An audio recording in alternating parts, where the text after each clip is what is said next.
2000. Good evening, everybody. Thanks for coming. My name is Jamie Dominic.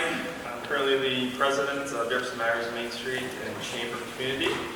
Just want to, again, say thank you for everyone coming, and I really enjoy this night because it's definitely a great night to honor all the volunteers that have put countless hours into making our community a better place to live, work, and play. First off, I want to introduce all of our board members that we have. We had a list, and just want to list them off so that you're aware of who's all on board. Phil Heisterkamp, Ian Wilkinson, Carol Ahrenholtz, Janelle Curtis, Pete Bardol, Emily Dyer, Gene Feldman, Karen Lawton, Deb McGinn, Jill Morton, Bonnie Soba, Chad Stevens, and Dave Sloan. So I just want to give a round of applause to everybody.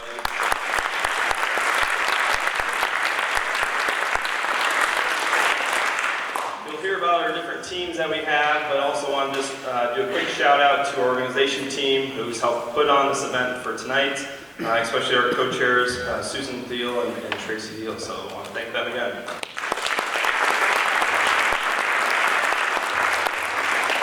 So 2022 marks our 10th year as a Main Street community.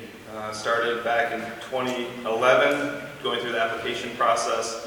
And so it's pretty amazing to think back 10 years ago, all the different projects and events and things that have happened over the past decade. One thing to note, we will be receiving recognition for being 10 years of a Main Street program at the Main Street Iowa Awards, April 22nd. So that's open to anybody to go to, and I'd highly encourage everyone to go. It's a great night out, seeing what other communities are doing and all the great projects, and you get really good inspiration on what they're doing. We'll also be awarded for, in 2020, we're a Great American Main Street Community Award winning semifinalist.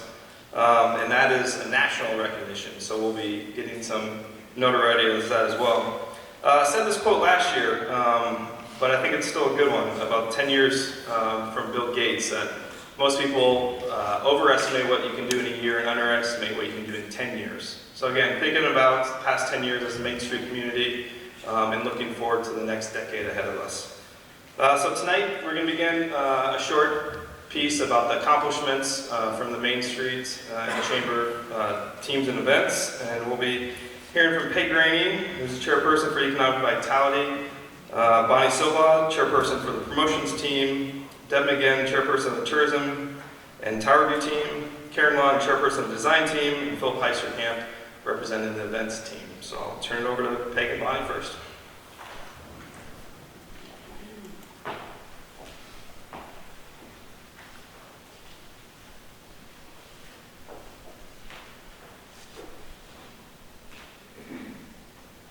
Thank you, Jamie, and we're just going to hit the highlights here tonight.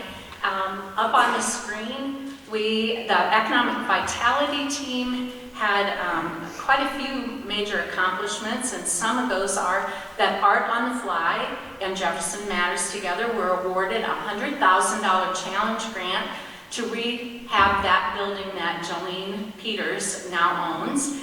That will be exterior facade improvements on the front of the building, the facade where the alley is, and then the back alley. So you'll be seeing some improvements there. Jefferson Matters was also just recently awarded one of 5 $20,000 rural return grants, and you'll be hearing more about that. With all the great assets that we have, we're creating a new website landing page for visitors and for people who potentially want to move to the community to find information about that. 70 newcomer bags, and maybe some of you know some of those new people that in this last year have moved to Jefferson. So if people are wondering if we're growing, we are. We're attracting new people, and in those bags is lots of information about our community. 11 ribbon cutting events were held in this last year. This is to welcome new businesses and recognizing milestones. And as you see, there's a number of those listed up there, and we can't wait to have more this next year. Well, the promotions team was also busy.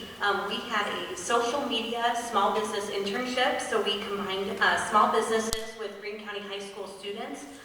So thank you to the Greene County Community Foundation and the Greene County Development Corporation for helping to finance some of that. That was a great opportunity for everybody involved. And then we also saw $25,370 in chamber bucks were sold. So chamber bucks can be used at any business in town, and we really appreciate those dollars because we know when they're sold, they go right back into the community. So we appreciate everyone who bought those as gifts as well. And next up is, not mine, let's see here. Deb, I think you're coming up here to talk about the next couple of things here.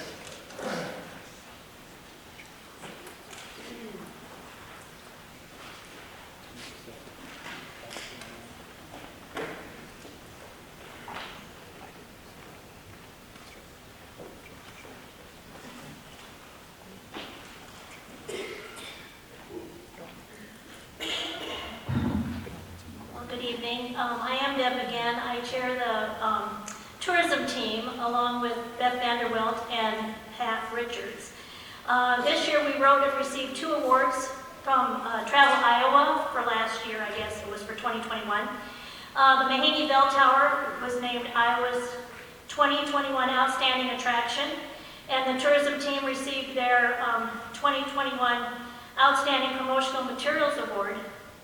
And that simply means, I think, that we are using those dollars that you see up there on that slide, that $5,000. That comes from your contributions. And it's our way of our organization to effectively and wisely use those for marketing Jefferson. I also chair the Tower View team, and Ekphrasis was our new program event this year, where we had 10 artists gave their physical work to 10 poets to interpret, and then we held a program at History Boy Theater where the artists and poets came together and talked about their work. It's going to be held again this year because it was such a great event.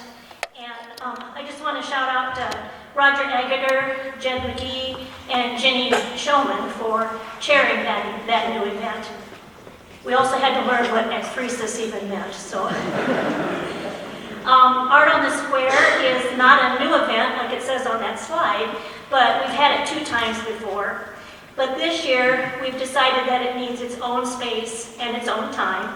So in the fall, it's going to be a standalone event. Let's see here, lost my place.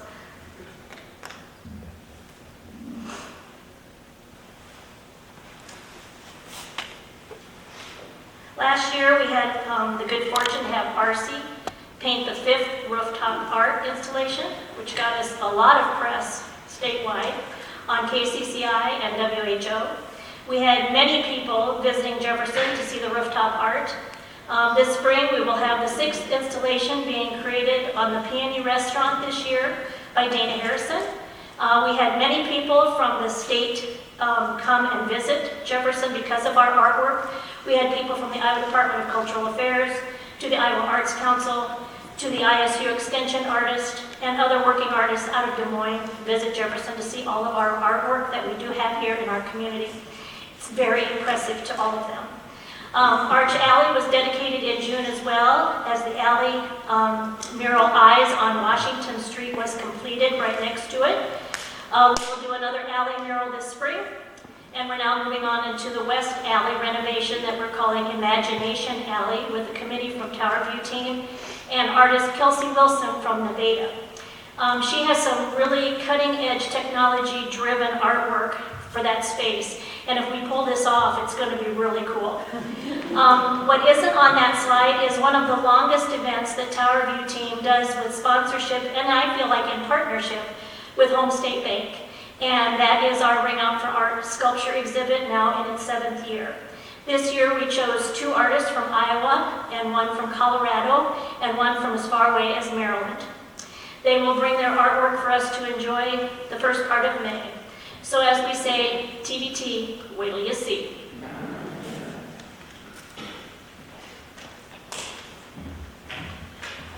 This is undoubtedly one of the most dreary times in Iowa, post-winter, pre-spring. But picture this: beautiful pink and fuchsia petunias flowing from our pillar planters, cluster planters, and hanging baskets.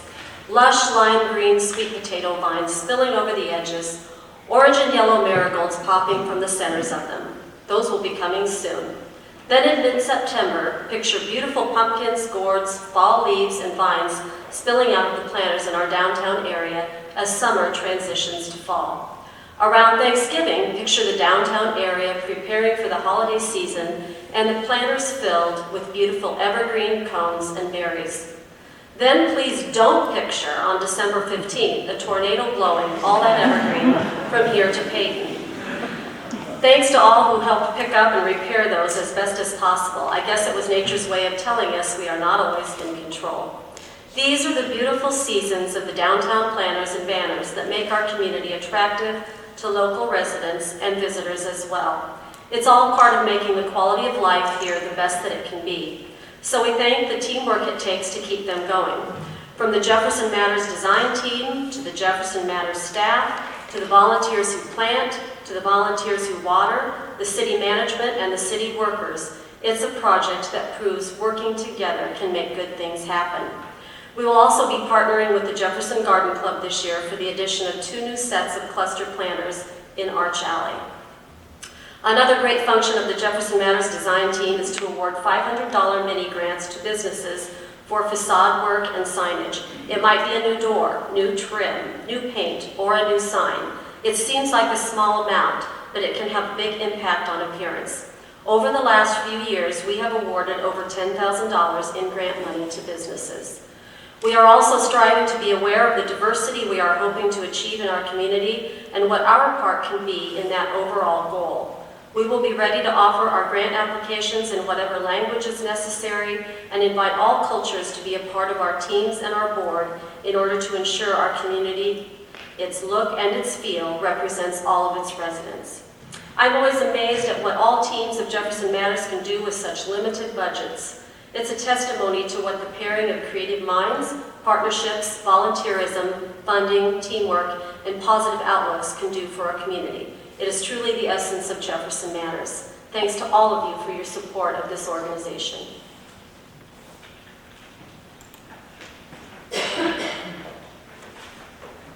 Man, that was good.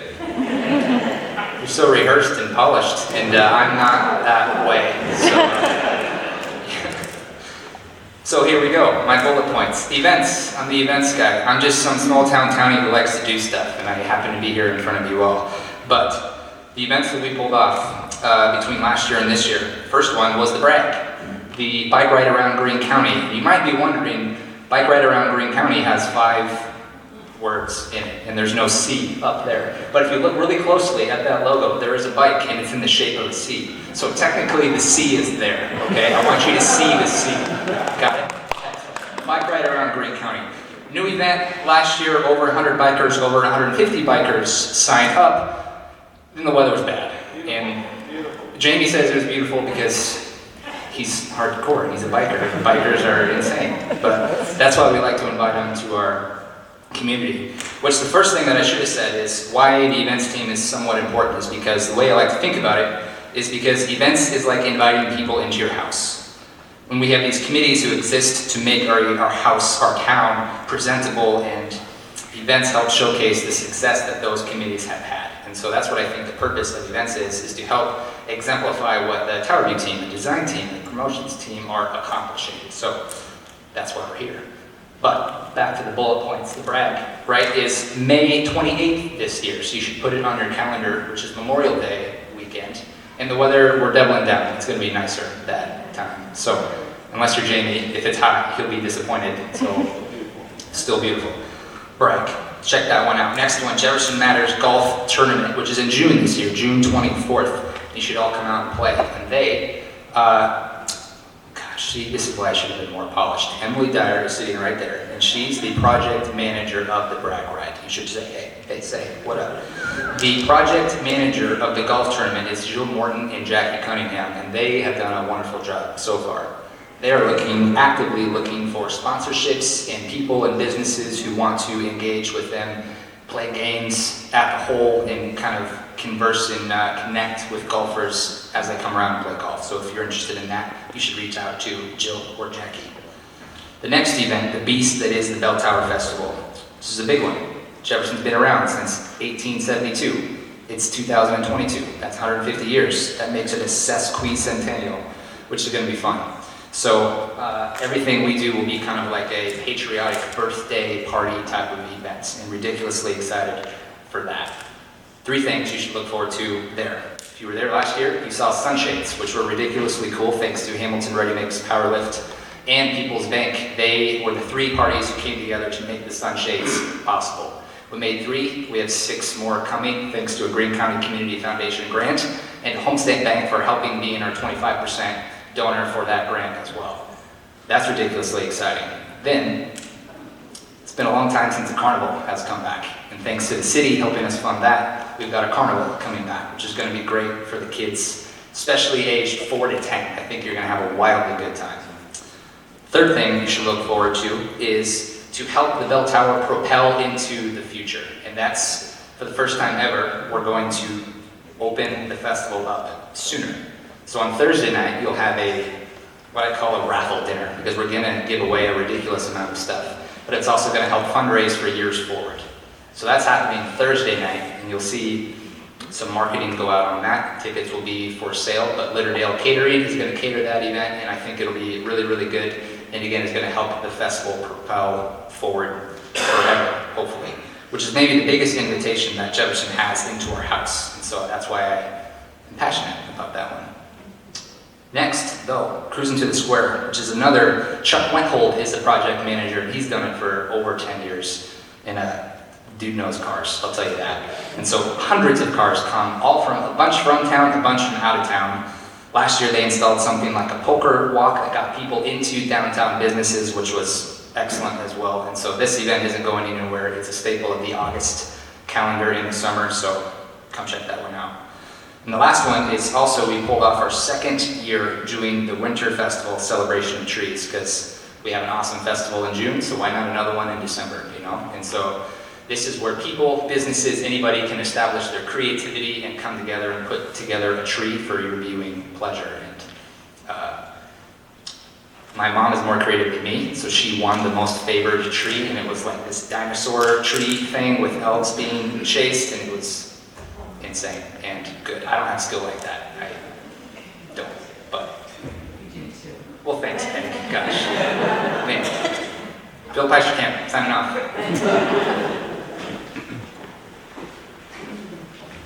Well, we probably could have talked about 2 hours with all the different things that are going on each year. So it's always impressive to me, all the great activities and events that are going on, and just the passion that people have for this community, as you can tell with Philip and everybody else. So again, just one more big round of applause for all the volunteers that have helped out.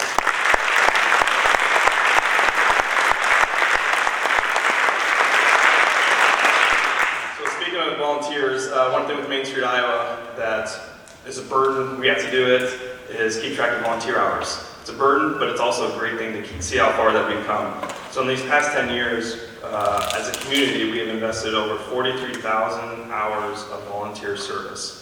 The state has a number that they equate that out to per hour, and so it's roughly close to $1 million worth of value that we have put back into our community. So again, very impressive, and it's a testament to all the people that care about this community. Another piece, just want to, again, I mentioned before about our contributors. I appreciate each and every one of you giving time, talent, resource, financially, anything that you can to the program. Definitely appreciate that. As I mentioned, we could have talked for an hour, but we wanted to split this up a little bit and give a little bit more time to some special projects that are going on in the community. And the first one that we're going to have talk is Peg Raney, who is with President of Why Not Us. So she's going to talk about her project.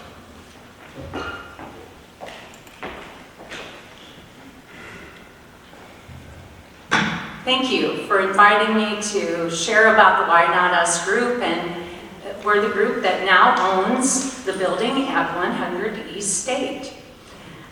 This project is another model of how partnerships can be instrumental in achieving success in rural communities. It began when Angie and Wanda walked into my Main Street office on a February morning in 2019, sharing that the restaurant had standing water and they could not open. The two had to contact numerous groups who had planned to dine there and were just devastated. Throughout the day and the next couple months, community people, particularly women who are involved in the Main Street program as volunteers, discussed what could be done to bring back this beloved tea room. And also, we understood the impact on having this restaurant closed, what it meant to the other local businesses. We knew the tea room attracted visitors who also shopped and visited our local attractions. By the end of July, the question was posed at a Main Street meeting: what if a group of people went together to purchase the building? How would that work? Several Main Street volunteers put our heads together and wondered if we had 30 people willing to put $5,000 each, could that work? And Rita Peterson was one of the first people that we talked to about this, and she said, not only said yes, it would work, but that she would help with the legal aspect of putting an organization together like this. And an LLC was determined to be the best route, so there was no individual liability. So began the plan to talk to as many women as possible about being involved. 2 statements: we missed having this restaurant, and we realized the impact it had on other businesses, many of whom are women-owned. 30 women said yes immediately, and we continued to spread the word. So by December 2019, there were 45 women involved. A self-nominated board of directors made a commitment to seeing this project through. We've been meeting at least monthly, if not more, ever since. Board members include myself as president, Vice President Rita Peterson, Secretary Deb McGinn, Treasurer Carol Zwicky, Jacque Andrew, Shirley Stapleton, Jeannie Myers, Ginny Showman, and Ruth Freeman. This is truly a remarkable group of doers. And yes, a group of women can get along and make decisions together. That has honestly been the question I have received the most, and actually really quite surprised about it. The name of the group came from one of our most creative namers of things, Sandy Drury. Why not us? Why Not Us has currently expanded to 56 unit holders at $5,000 each, and the goal is now 61 to represent the number of faces on the window hoods above all the window hoods in the exterior of the building. After the renovation is complete, the goal is to cash flow this property with rental income from the upper story apartments and the restaurant. Contributions of less than $5,000 are so welcomed, and we have appreciated many in honor or in memory of people, 29 so far, totaling over $18,000. Working with the City of Jefferson and their desire to continue the historic renovation of the downtown has been so beneficial and appreciated. We started working with Nick Sorensen, my buddy, and continued with Chad Stevenson, along with City Administrator Mike Palmer and the City Council. The city acquired the dilapidated building that could have easily been destroyed in the derecho if not for the work on the roof and stabilizing the walls. This upper story will eventually have 13 huge windows installed with 2 one-bedroom apartments with fabulous views. Now here is a picture of the restaurant area completely gutted. Why Not Us is working with Pete Franks of Franks Design Group. The community worked with Pete during the CDBG facade project in 2017, and now he's involved with the library studies, so he's really familiar with Jefferson and rural communities. Why Not Us selected Westbrook Construction with Kevin Conway to continue the renovation. He had worked on the roof for the city and is so familiar with the building and is as passionate about historic preservation as we are. They are using many local subcontractors and suppliers for this renovation. Here is the architect's diagram of the layout for the restaurant on the bottom, and it will have 2 ADA accessible restrooms, a commercial kitchen, and room for 44 diners at a time. There may even be some outdoor dining. The upper story layout is also shown on the top with the 2 one-bedroom apartments. Why Not Us was awarded a $75,000 challenge grant in 2020 for renovation of this significant corner building in Jefferson's downtown. There has been lots of interest in our group by communities all over the state, and we have no doubt that visitors will come from all over to check it out. Sarah Ostrander is the new owner of the new restaurant. She's an experienced chef with degrees in culinary arts and business management. She's from Grand Junction. It was a dream of hers to own a restaurant. She's 37 years old and looking at this venture for the long term.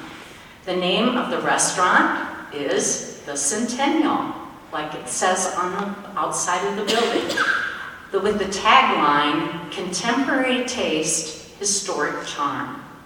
Plans include specialty lunches, including healthy options, special events such as teas, showers, club dinners, brunches, but this place will surely attract men as well as women. Sarah plans to cater out of the kitchen. She has discussed offering cooking classes. She's interested in working with the Career Academy and the Ram Restaurant, as she felt that is where she got her passion for culinary arts with Donna Carhill in the Ram Restaurant. Our goal is still to open the Centennial to the public by the Bell Tower Festival. Remnants of 19 windows and openings will be replaced with new large windows, bringing in more natural light. Window hoods with the 3 faces on each have been evaluated, and it came to the realization that only paint was holding them together. A mold of the exact hood will be used to replicate with new cement window hoods.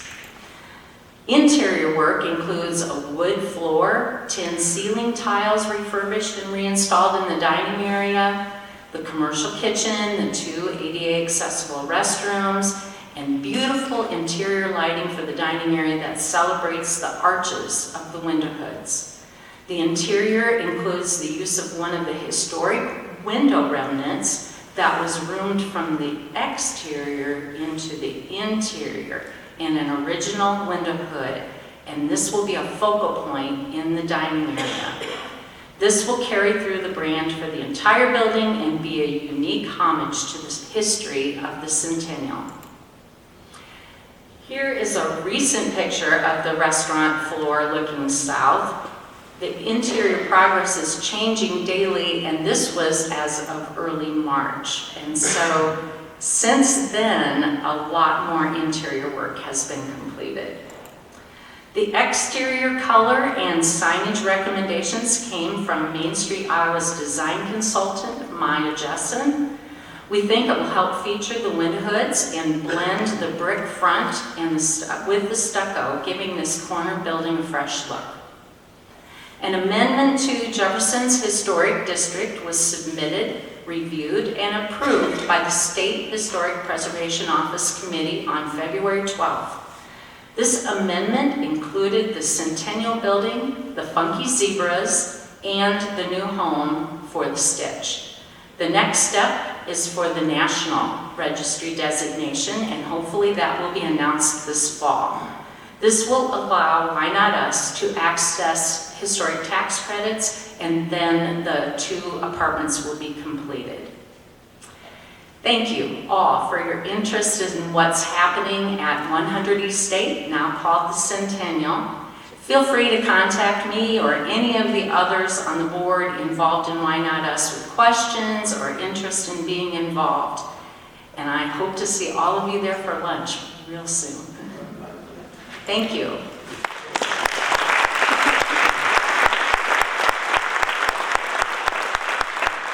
I have the honor to introduce Jacque Offenburger, who will talk about the diversity project. Thank you. That is one courageous project, bigger than I even imagined. And when I see all those slides, it's just amazing. I love living in Greene County. I've been here 18 years now, and I've loved it more with every year that's passed. I'm always amazed when I think how much this county has changed in those 18 years I've been here. I've ticked this off before, and it's really remarkable with so many good projects. However, we have a big challenge. I keep telling myself with the big challenge is what we're going to really do is turn a big challenge into a big opportunity in the next 3 years, and with a lot of your help. I came into the Commons area out there in late October, early November. The Kiwanis were having a pancake feed. Grabbed a plate of pancakes, and I saw Sid Jones sitting alone over at a table over there. And I went over and I sat down, and Sid was the president, or is the president of Greene County Development Corporation. And I sat down, and he said, "How you doing?" I said, "Fine." He says, "Have you heard about the diversity project that our GCDC is doing?" And I said, "Yeah, I'm really excited about it." And he looked at me and he said, "Good. I am now the chairperson of the steering committee of the diversity project." For two reasons. One, 20 years ago, I was on Governor Vilsack's Strategic Planning Council when we looked at the future of Iowa and recommended that Iowa needed to increase its immigration at all levels of the socioeconomic measure from all over the world. Our native population was not growing here, and we were getting in trouble because of it. And we did that, we recommended it, and when that came out 20 years ago, the state was clearly not ready for it. Hardly anybody embraced that immigration idea, and we struggled on. However, one thing started happening. The towns that were embracing new diversity in their towns and growing to meet their labor force demands, really, were all booming. And at that time, my wife Carla and I moved to Storm Lake, and we're teaching at Buena Vista University up there for 5 years, and lived the great changes in Storm Lake's population. And I became convinced, even more than ever before, that diversity is an answer to our biggest challenge in Iowa, and that is our stagnant population. We're barely growing at all. So in Greene County, 100 years ago, we had nearly 20,000 people in Greene County. And today we have 8,900. Jefferson now is at 4,100. But what really led to this was, in the last 2 years, many of you probably know, that Scranton Manufacturing got to the point where they just could not find enough workforce. And they looked everywhere. We've all helped on that. We've tried to recruit people everywhere. And they could not. They had to move. They had to buy a building in Mississippi and start up down there with 250 jobs that could have been here. We could have had them here, we just did not have the people. And at that point, the GCDC board said enough is enough. We just got to grow the population in this county. And that's what's here. What we're really talking about here is recruiting and welcoming people largely Latino from all over the Latino nations, and there are about 30 of them in Mexico to Central and South America. But and the reason for that is, a lot of Latinos have already been successful in Iowa, and our state now has a good reputation with Latino people around the world about what's happening here. Secondly, it's the fastest growing demographic in Iowa and America right now, is the Latino population.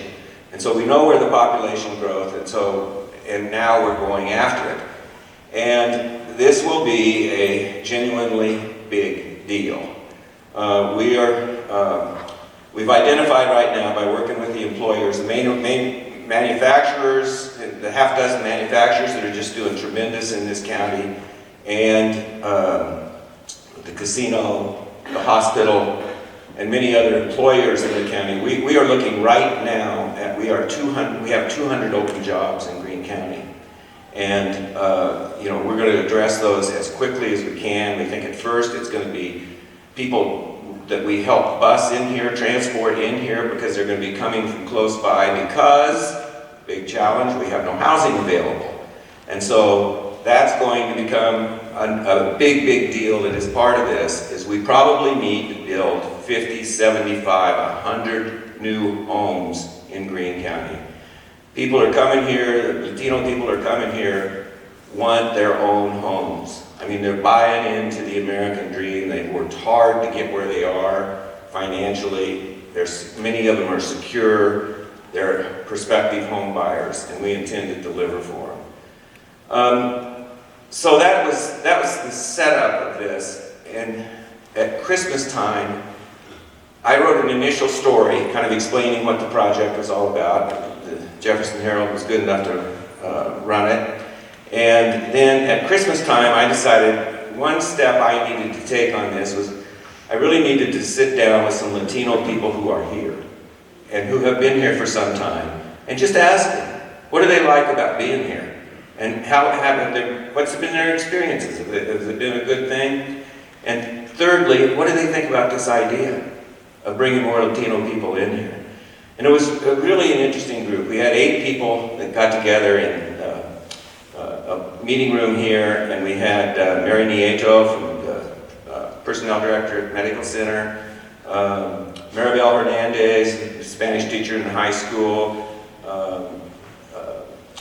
one of the Velasco brothers, Luis Velasco, one of our soccer stars, now playing for Central College, Jaime Gonzalez, who farms with the Brevards, Eddie Diaz, who's an old friend of mine from Perry, runs the Van Kirk Career Academy in downtown Perry.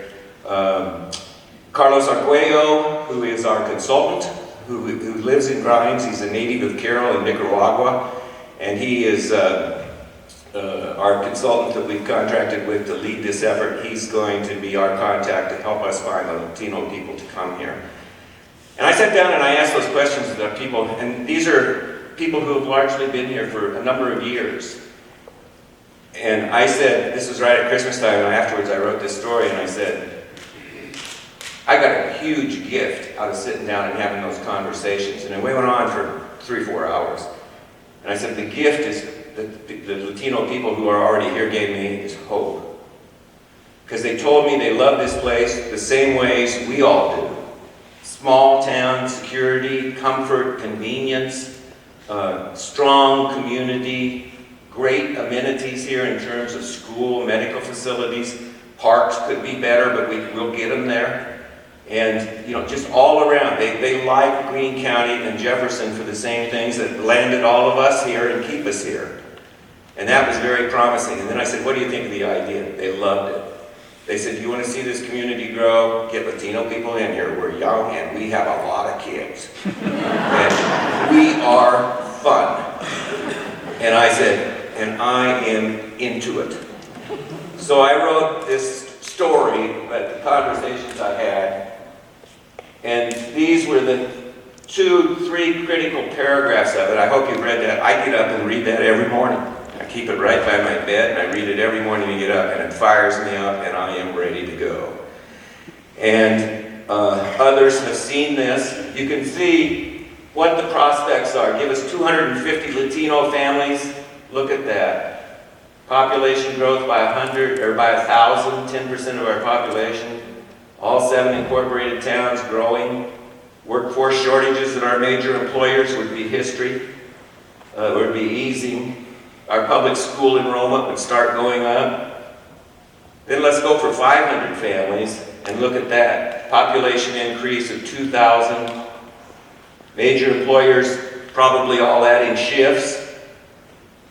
We'd probably be building new elementary schools. Who would have imagined?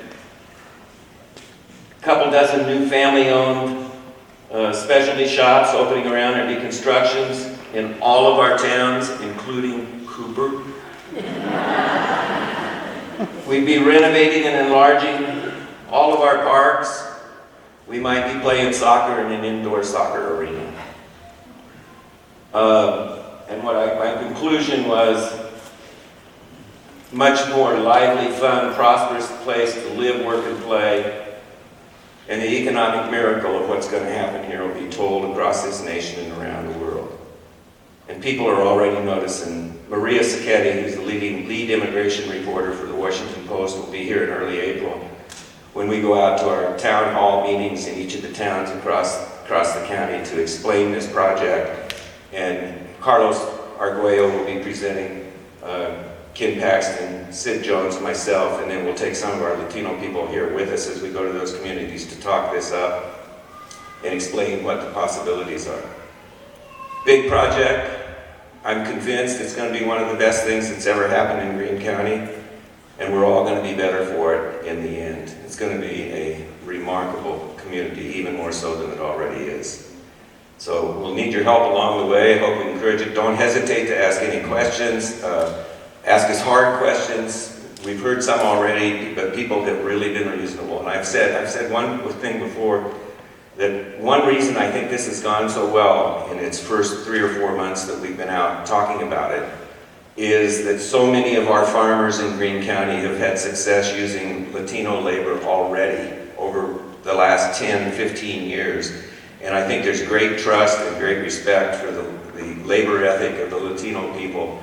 And I think that's what's making it easier to introduce this whole idea to the rest of the county, because also we don't want to be sending hundreds more jobs to Mississippi and other places around the country.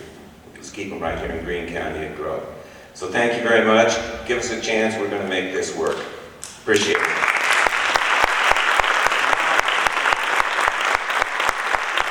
Call on Jacque Andrew, who's the co-president of the Greene County Early Learning Center. Jacque?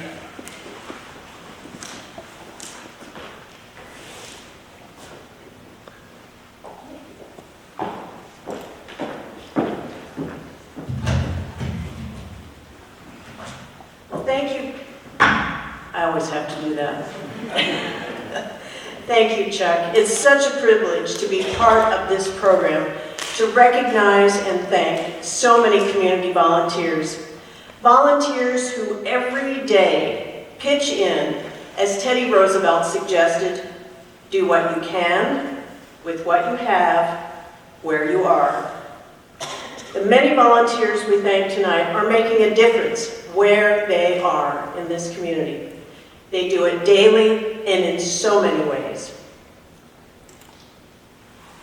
With this update of the Greene County Early Learning Center project, there are also outstanding volunteers to thank and recognize in our organization.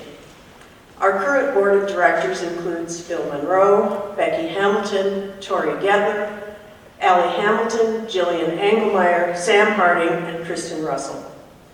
These volunteers have shown tremendous leadership as it has developed the new building now under construction.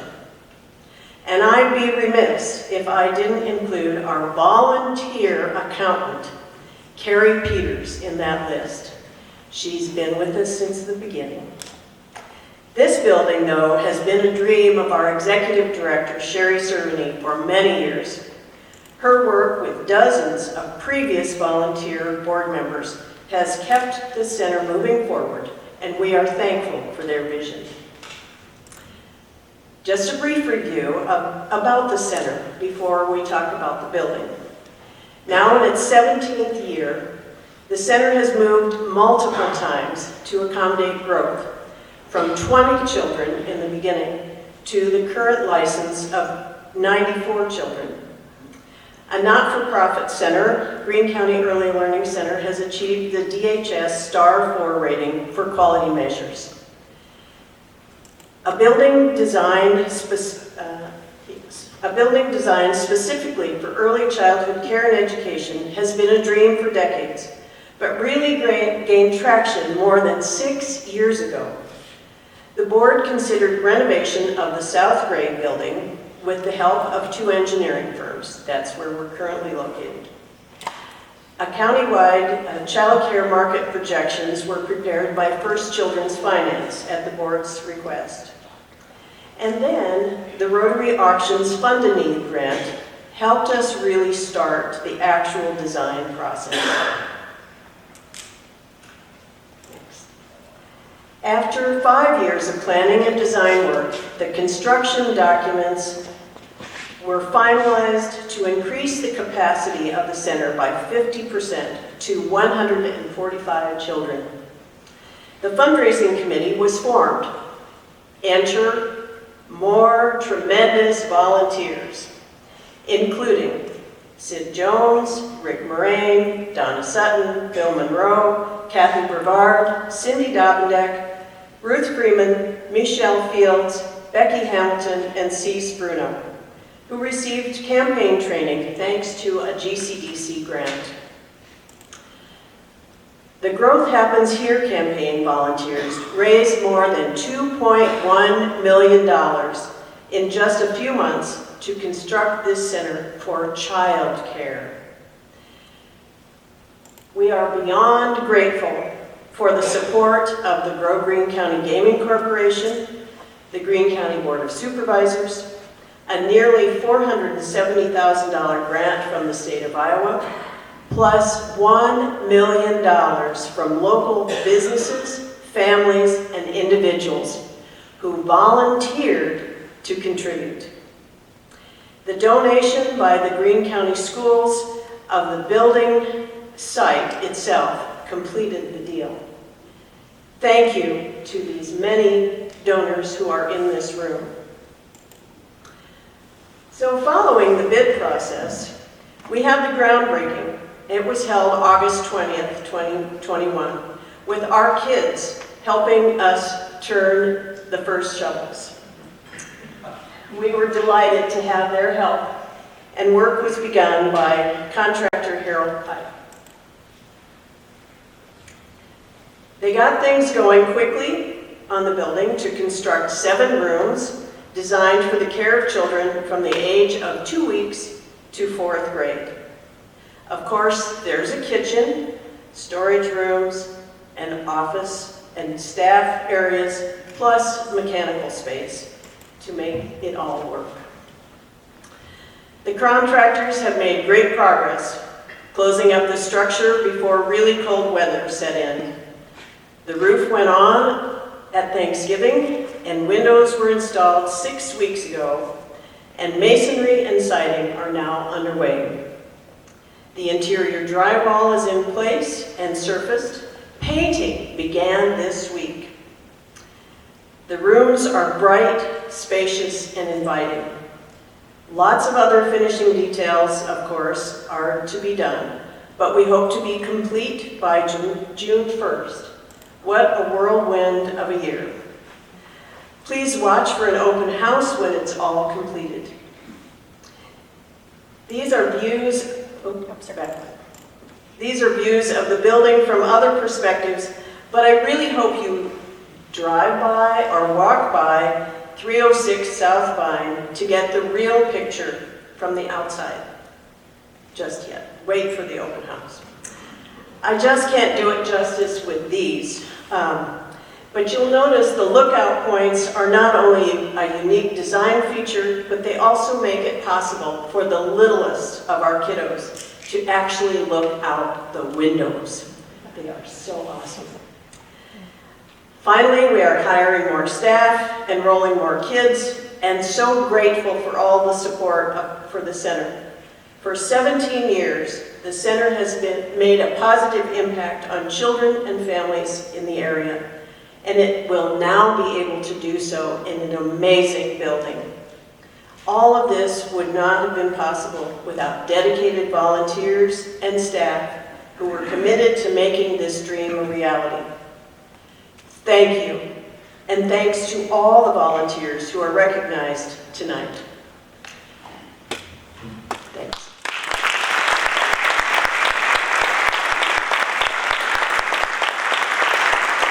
Now it's my privilege to introduce Jefferson City Administrator, Mike Palmer, with updates on city projects.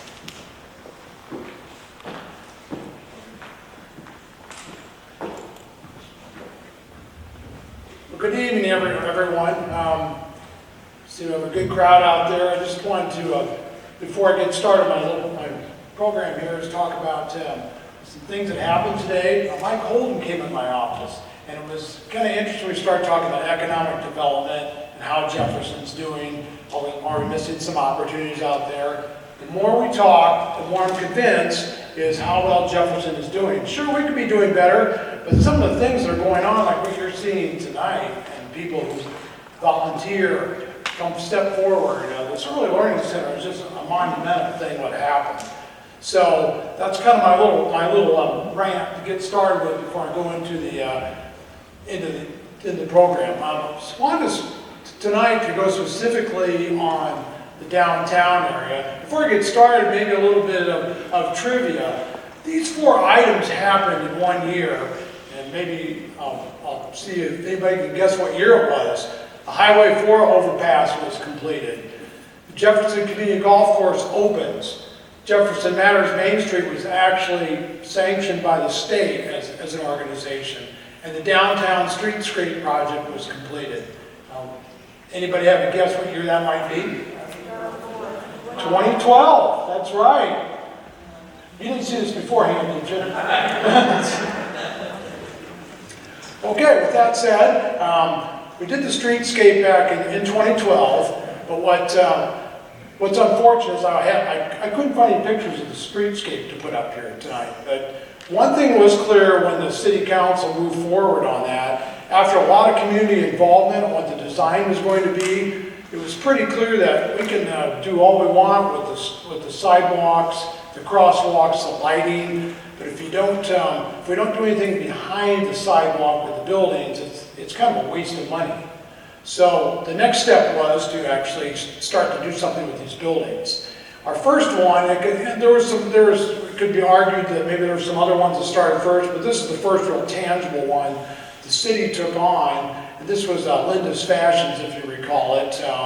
It had some real structural problems. The decision had to be made whether it was going to be torn down or try to save it. The city acquired it for a real bargain price of $50.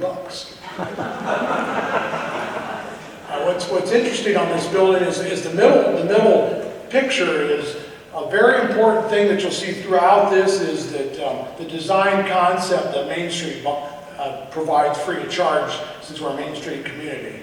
It gives a real good concept of what they think a building could look like. And as you can see on where Sensibly Chic, when they moved in, it's pretty close to what happened. So we can go on to the next one. This is one of my favorites, is the building where Funky Zebras is right now. Another building that we actually got paid to take this building. Granted, it wasn't enough, that's for sure. Maybe we should just start asking for more than we do. But anyway, this was volunteers really started stepping up. The picture below that, a lot of volunteers came to help to tear the front of that off. On the very left of that picture, if you can go back, you can see there's a trash truck sitting there. I talked to Debbie again tonight and verified she was our trash truck operator when we were crushing all that material. She's very, very good at it. I highly recommend her. But on top of that also was we had to remove a lot of plaster from upstairs. We had the ladies' bucket brigade. I think there was about 10 or 15 ladies that just by 5-gallon buckets up and down those steps carrying out the broken out plaster. So right away we were getting some really good community involvement. So on the right you can see where what the conceptual plan was for Main Street. And you can go to the next one. This is how it ended up. Now of course today Funky Zebra's in there and it looks a little bit better in those windows than this did. We think they'll probably put an awning on here soon. Hit the next one. As it continued on, this is another building that we got where the Heartland Bank is now. Unfortunately, soon they're going to be leaving, but this has been turned over to private ownership, Chris Deal. You can see a lot of work went on this one. It was very important on this one to return the windows to their original size. Really helped with this building. There's another one I think the city got at the bargain rate of $100. But it cost a lot of money to put these together. That's okay, we can go forward. The old pizza ranch, as it burned out, the city inherited this project. This was one of our bigger ones. You'd see we're fortunate enough that the Stitch came along before we even completed, and they wanted to buy the whole building. And if you've gone by there, I think the Stitch opened just several weeks ago. It really looks terrific inside what they've done with it. As you can see on the next slide, that was the conceptual what it should have looked like. So it's pretty close to what Main Street had projected for us. So moving on is some of the other buildings. Peg talked about this earlier. This is quite a testament to a community project. But the city was able to acquire the building, and you can see on that far right, and that's her same conceptual too, is what it's supposed to look, what's going to project to look like. It's just an amazing thing for all those ladies to come together and doing what they're doing. Finally, this is our last building, and actually the good news is we don't own it anymore. We have sold it. There's 2 businesses going in here. I think Philip Heiserkamp is going to be one of our new owners on it. Before the city's done, on the right is what it will look like when it's done. So it's not all just about the buildings. Over time, it's also about the aesthetics and some sort of theme on the square. Karen talked a little bit about the flowers and the planters. It's been a very important aspect to have community volunteers put that together in these committees for Main Street. I like to use that. The picture on the left there is a column. How much work goes into that? There's volunteers, the committee members. There's a pot under there, the flowers. Even that plaque on there takes a lot of doing with committees. A committee has to get together on that plaque, the historic plaques, how big they can be, how much can be written on them, what the qualifications are to even apply to have a plaque put on there.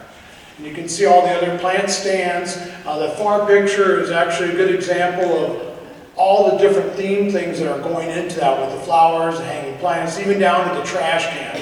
It takes a lot of time and effort by community members to put that type of thing together. They also work diligently on the banners. There's seasonal banners that go up.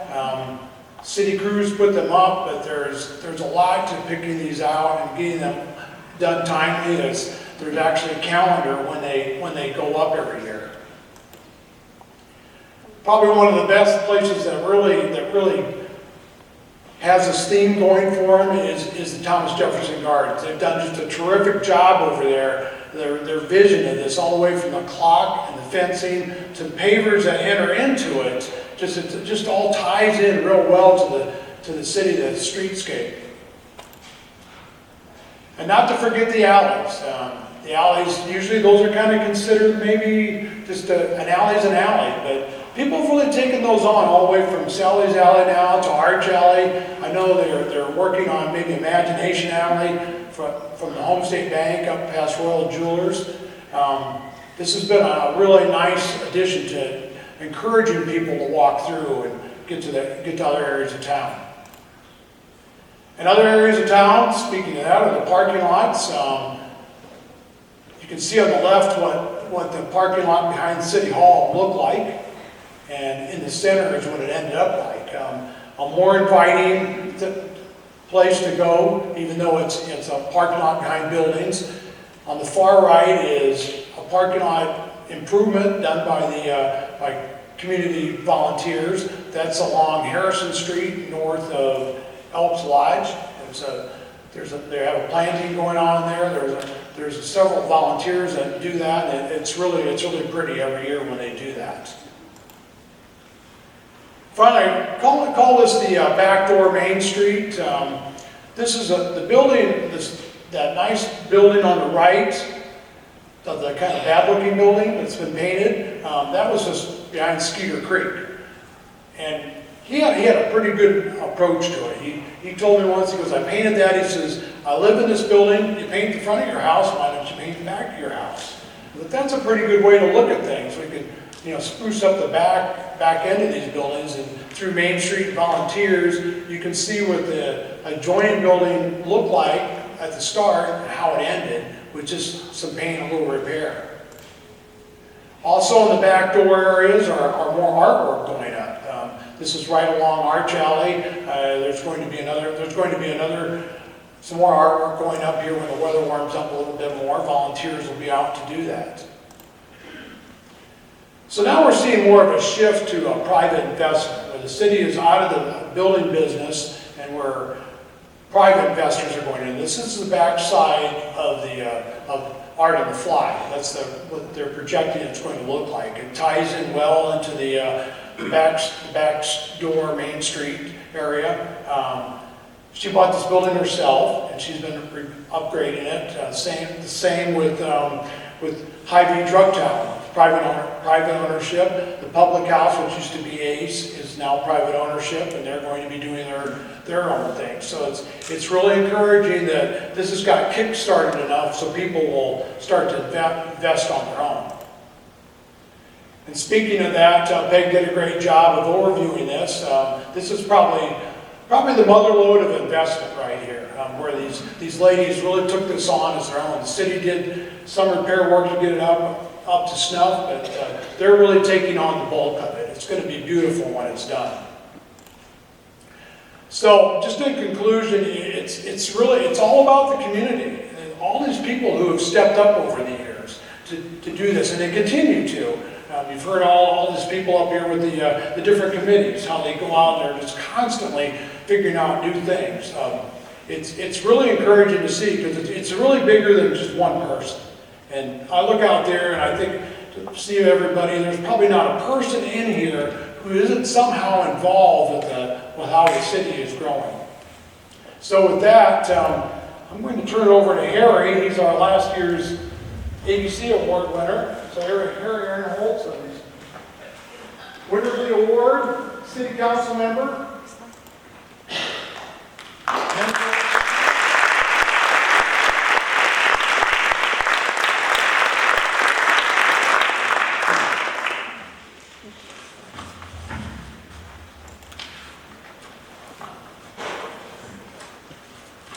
Yeah, I'd put that first slide up. Yeah, I had a copy of this at home, and I said is one of the first things that crossed my mind when they talked about presenting this award tonight was the thoughts that I had when my name was called out. It was a total surprise to me last year. And as I see this, and I see it again tonight, I get a lot of that same feeling again. And I think I'm pretty certain that the 2021 recipient, whose name we're going to know fairly shortly, is going to have that same feeling. At least I hope so.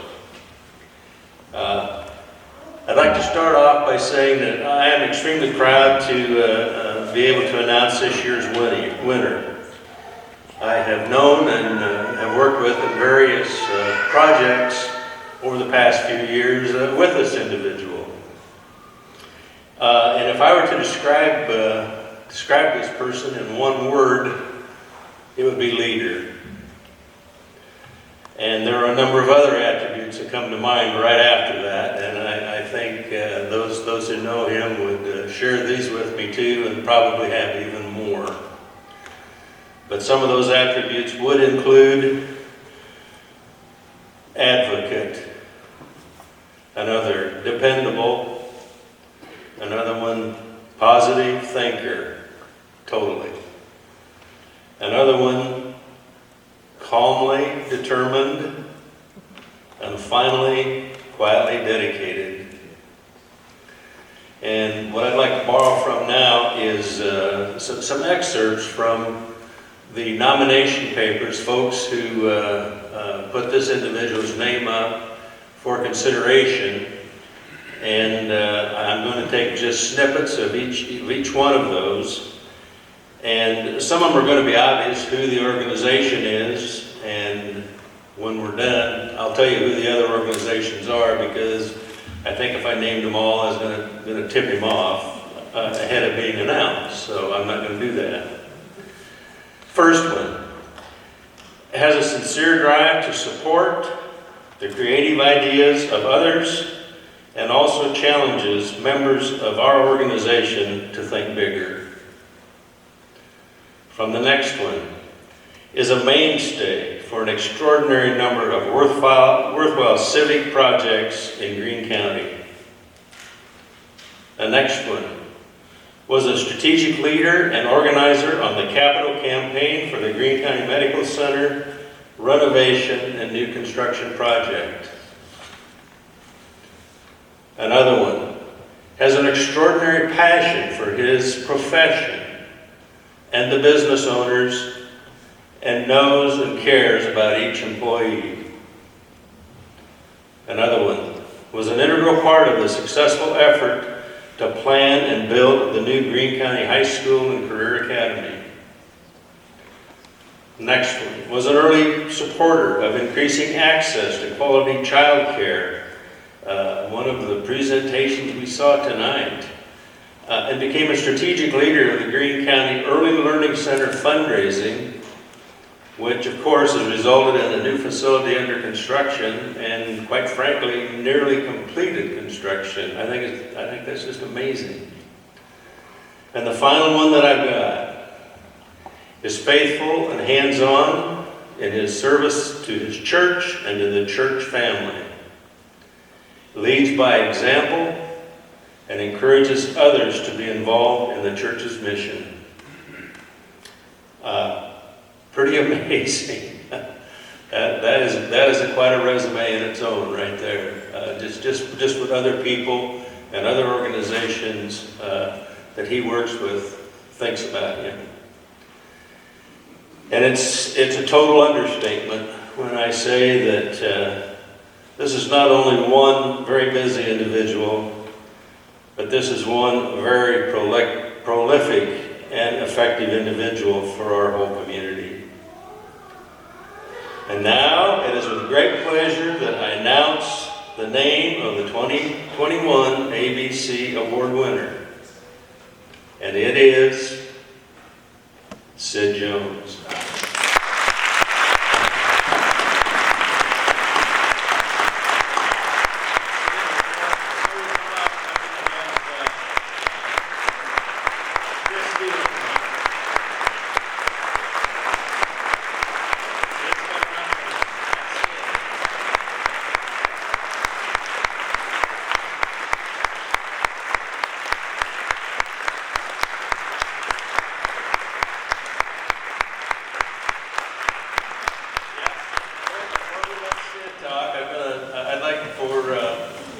To share some of his candor and comments regarding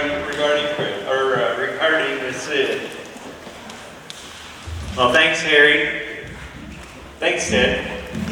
It kind of feels right to be on the stage together, right? And so I'll be brief. But when I heard Sid was the ABC Award winner this year, and was offered the opportunity to say a few things, I was ecstatic. As some of you may know, Sid and I spent a lot of time together over the last few years. And I had the distinct pleasure to learn a lot more about Sid, and certainly to learn from Sid through it. And it started, about 6 years ago, when this idea of what we could do as a community with our schools came to be. And as many of you know, when you have an idea in this community, the first person you go to is Sid Jones. And regardless of how crazy the idea might be, he's willing to listen to it. And he's willing to sit down and start to brainstorm on how something can come together. And so this is what happened several years ago. Now, truth be told, first person I went to was Raney. I didn't know Sid very well at that point, and Peg said, you gotta go talk to Sid. And as many of us know, if Raney tells you to do something, you do exactly that. And so I went, and I reached out to Sid and said, hey, got this idea. And it was a little out there. Community college, coming here, we had just failed a couple school bond attempts and kind of doubling down on this idea. And Sid, to his credit, and this was, I think, in December, so middle of the holidays, a year in for the bank, crazy busy, he immediately got back to me and said, I'd love to talk to you more, and you know what, I can pull together a meeting with Doug McDermott, who's on the board, and I can get Dr. Kinney, the president, here as well. Let me know how I can help. And it says a couple things right there. One, absolutely, he'll think outside of the box with you. Two, he's a connector. He brings people together, and he also can bring ideas together, and then he's willing to help to make things happen. And so things progressed, obviously, and we ended up spending a lot of time together. We kind of created our own traveling show almost, and because we had to tell about this idea. And if there's another, I can't see if there's one thing, but another thing that Sid is very good at is communication. And so he correctly knew that we had to communicate and tell about this idea. And so communicate we did. And so I went back through as I was preparing these remarks, and I started to count how many of these presentations did we do. We did breakfast meetings, lunches, dinners, we did presentations in people's homes, we did a fireside chat, we did a little bit of everything. And I came up with about 50 of these that we had done over the course of about a year. And I learned a few more things about Sid in the process. One, Sid Jones does not get rattled. It's incredible. And so a few of these meetings, believe it or not, they got a little contentious.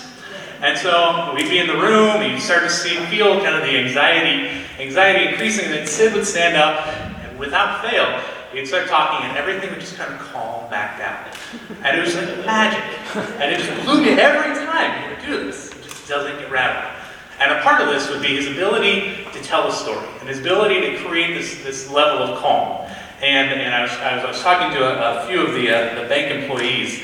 I learned that there was some terminology that they use for this, and I love it. And they call it golden Velveeta cheese.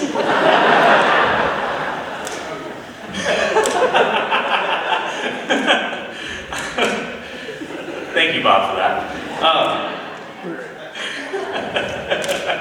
So we got into kind of a groove, and we realized that there was, I think, complementing styles, because I'd get up and I'd talk, and kind of like right now, I'd be really excited, I'd talk really fast, and you could tell that there was about 5 cups of coffee there, and finally Sid would find the time to work his way in, and he'd go into kind of a storytelling mode, and everybody would calm back down, they'd be able to understand the words again, and it would just be, everybody would get it. And they'd understand this incredible idea that the community had come together. They'd understand the potential impact of this. And it was because he was such an incredible communicator, and Storytime with Sid just worked. Other thing I learned is he likes a good Jack and Coke.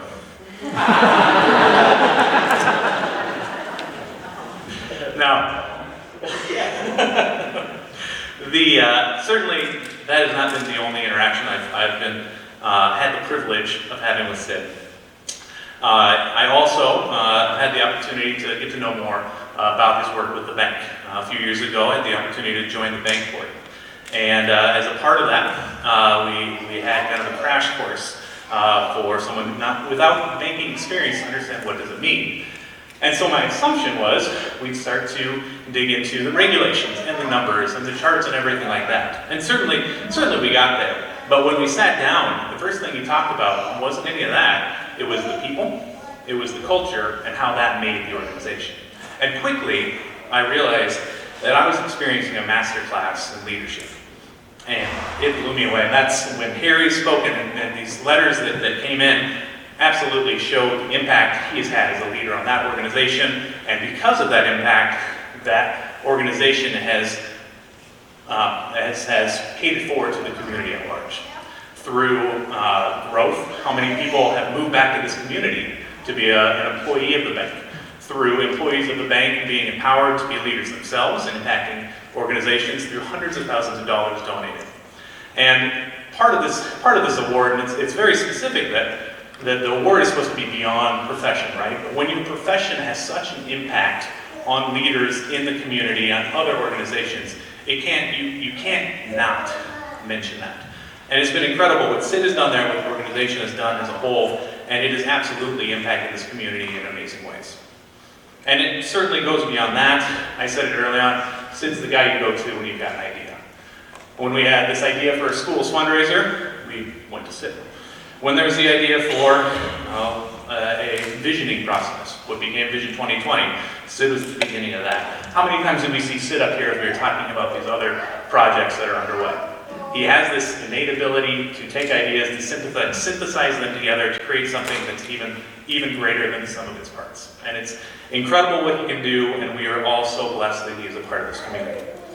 So, Sid's had a lifetime of impact here in the community.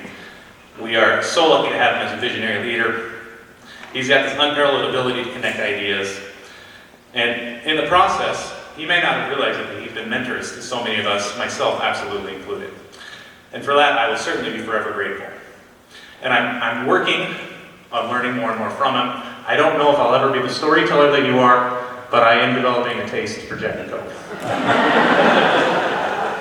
So Sid, you have absolutely been going above and beyond for so many years.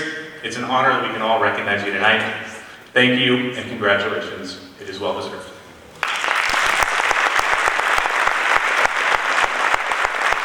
Congratulations, Dad, on the ABC Award. We are very proud of you. Speak to We think that one of your best qualities is how loyal you are. You're very, very loyal to your family, very loyal to your church, and to your community.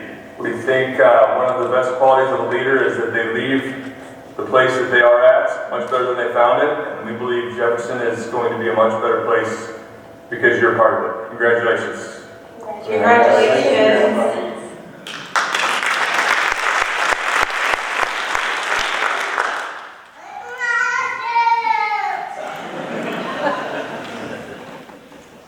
The older I get, the more I look back on my childhood, the more I realize how fortunate and lucky I was, not only to grow up in the family that I grew up in, but also to grow up in the community that I grew up in. I've always loved Jefferson and growing up there, and Dad, you have a big part of making that community what it is today and what it was for me as a kid. So congratulations on an award well deserved. We're very proud of you. Hey Sid, congratulations on your award. It is very well deserved. Good job, Grandpa.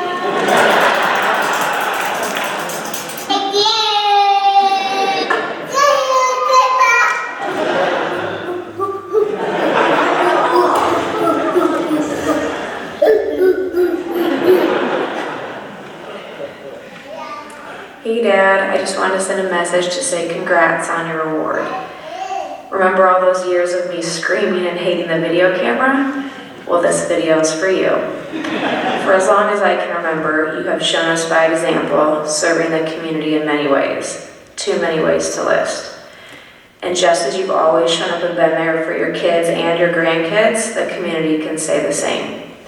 Congrats on all your accomplishments over the years and for being recognized for going above and beyond in your acts of service. We're all very proud of you. Congrats, Grandpa. Congrats, Grandpa. So cool, I love you, Grandpa.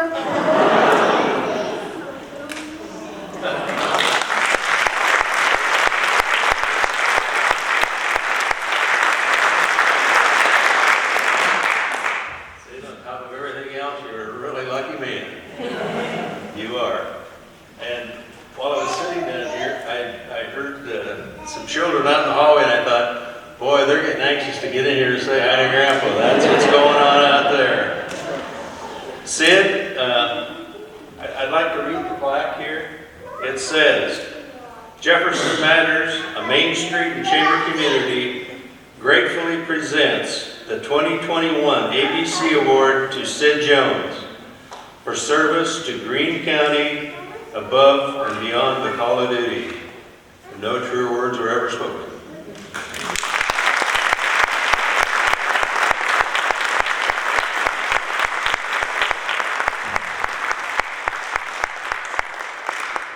Wow, that was really surprising to me. And all these kids here, they should be homesteading, you know. Doing something, playing basketball, Jackson, I'd let you off to do that. But anyway, so nice of all of you to be here. And the one that wasn't up here is Linda. She's kind of a quiet one, but she didn't know what she should wear tonight. I said, well, there'll be everything from blue jeans to skirts or whatever. You can't go wrong in Jefferson, just whatever you want. So anyway, she's obviously been a huge part of giving me the time to do a lot of this. So, you look at all the accomplishments that have been done, and I do that every year, and I kind of look back at the city of Jefferson and Greene County, and I'm amazed at what happens. But then when you look at the number of people, you look at the number of people that are up on this screen and the list of those people, a lot of those people have been mentors of mine, like Chris says, I'm a mentor of his, but I just don't know. 30 years goes by, and 40 years goes by, and faster than you think, and you look back at some of those projects and how big they seemed at the time and how small they look today. But I think Chuck did talk about the biggest one that we have in front of us, and that's the diversity project. And it's when we first started thinking about that from an economic development standpoint, we thought, well, what's next? We have this 3-block project we've been working on. Another thing that wasn't mentioned tonight is the water in the aquatic center that's being looked at, and the involvement that our cities had, the involvement that our county has had. I think the one thing that sets us apart is every time we go to the Economic Development Council conferences and talk to people, is they're amazed at how Greene County works together and how they look at their resources together. And it certainly happened as we started looking at that school project, and we were thinking it might be $25 million, and how in the heck are we ever going to get to that? And then it got to $30 million, and then this engineer by the name of Chris Deal comes in, and he gets to $35 million, and there's just no way we can do this. And then all of a sudden the county gets involved, and they put in $5 million, and Grow Greene County's behind it, and what a difference Grow Greene County and the casino has made to this county, and what the difference it's going to make over the next 20 years is really kind of hard to imagine. But they pump $1 million or $1.5 million in here every year, and that gets leveraged by a lot of other people, and it's just amazing what's happened, and it's going to be amazing what does happen in the future. But the diversity project is really, I think, the biggest one that we've had, and I think Chuck is right. And I was sitting out here that morning, and I was eating Kiwanis pancakes, trying to figure out what I was going to do for the day. And Chuck walks in here, and I thought, that guy lived in Storm Lake. Maybe I should talk to him. And so he came down, he just happened to come over and sit down, and I did kind of capture you a little bit, Chuck, and I apologize for that, but not really. I'm glad you're the chair. There's not a better one that we could have than you. And that project is just huge, and we're all going to have to get behind it, because you look at the workforce that we have, and when you talk to the different, is that one of my grandkids? Is it Brennan? No, it's Noah. Yeah. Okay. So anyway, you look at the age of the workers that we have, and then you try and think of who do we have here that's going to replace them. It's not the Caucasian population that's going to do that. And what's the option? If we don't do that, they will do what New Way had to do, and that was look for another location where they could find employees. And that's just going to happen, and that's what that business should do, and that's what the business sense and those managers should do, is look where their business can be profitable. But we have to do something about it, and it's going to take money. That's what we're talking about right now. It always comes back to money. I think that's why I get involved all the time. It always comes back to money at some point, but it does come back to money, and it takes an investment, and we tend to look at everything as an expense, and a lot of us do. But this is one that we really got to look at as an investment, and it's going to take $500,000 over the next, the projection on our budget's $463,000 or something like that over a 5-year period. And you say, well, how are we going to raise that money? And we always say that, but somehow we always do. And it just takes a lot of conversation and a lot of discussion and a lot of open minds, and sooner or later, people step forward. So I'm confident that it'll continue to grow and Greene County will grow, but it is going to take a diverse population for that to happen. So anyway, thank you very much for the award. I really appreciate it.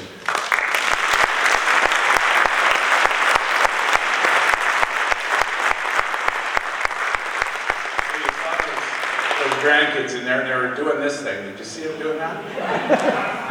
That comes from who? Grandma. Can you just stand up and show them how you do that?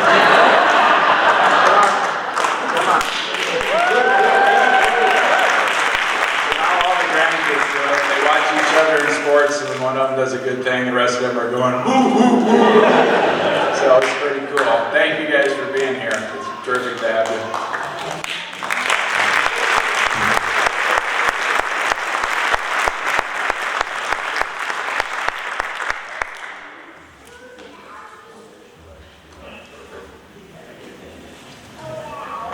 Okay.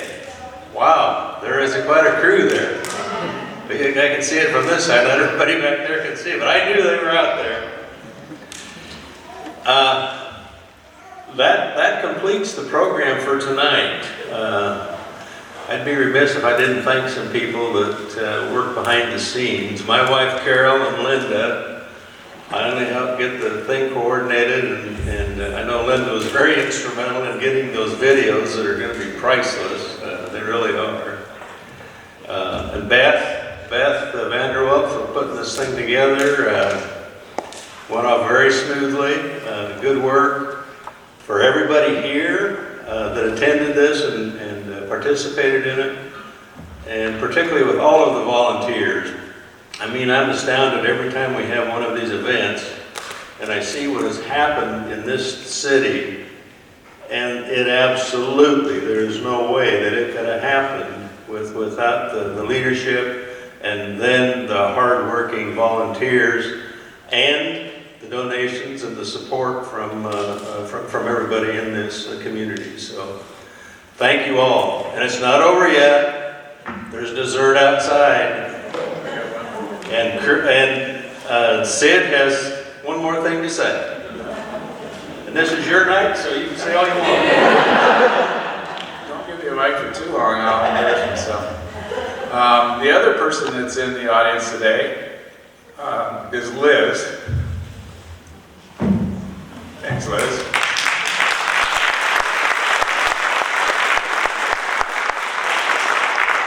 So the Garst family has been very philanthropic, and they have believed in this community, and been a privilege to work for them. Got several of my employees that are here tonight, and they call me Velveeta, and I don't know why, but I usually stand up and talk, and I don't have notes, and I don't say things twice the same way. But anyway, they obviously make my life a lot easier, and it gives me a way to be away from the bank as much as I am. But the Garst family has really invested in this county, and it's been a privilege.